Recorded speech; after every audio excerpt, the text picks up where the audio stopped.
বৈকারাবাসী আপনারা ভাগ্যবান। তার কারণ আমাদের টিকিকেরার দুই সন্তান আজকের মঠবাড়িয়া বিএনপির নেতা। মঠবাড়িয়া বিএনপির দুইজন নেতা, আমাদের তিনজন নেতাই আমাদের স্টেজে আছে, তারাই আমাদের টিকিকেরার সন্তান। আজকের মঠবাড়িয়া বিএনপির নেতা হিসেবে আমাদের কি কাহিনী হয়েছে, যারা সেন্টার এজেন্ট ছিলেন তারা কি আপনারা ভুলে গেছেন সেই দিনের কথা?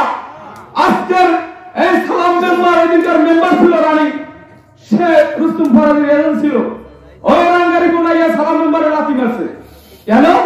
বিএনপির ভোটাররা ভোট দেয়।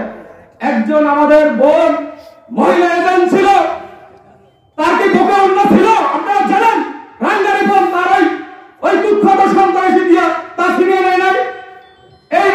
এই আমার কথাই বলছে, যে সবাই বলছে, এই কাহিনী করছে। আজকে তো আমাদের টিকিকেটার সন্তান মঠবাড়িয়া বিএনপির নেতা, এই আমার কথার এই কথা এই স্টাইলে বলা উচিত ছিল।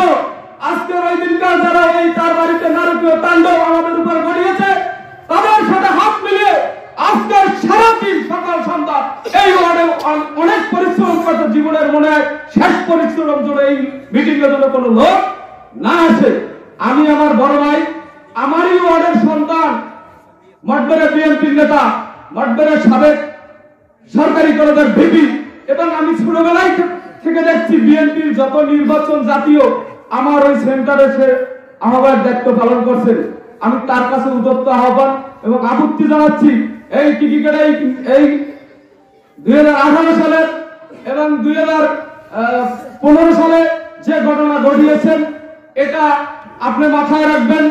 এবং আমাদের যে হত্যার পরিকল্পনা করেছিল, আমাদের যে বোনের ইজ্জত হানি করেছিল, এরা যেন কোনোভাবেই রেহাই না পায়, এটা আপনার ফুর্তি আমার উদ্যত আহ্বান।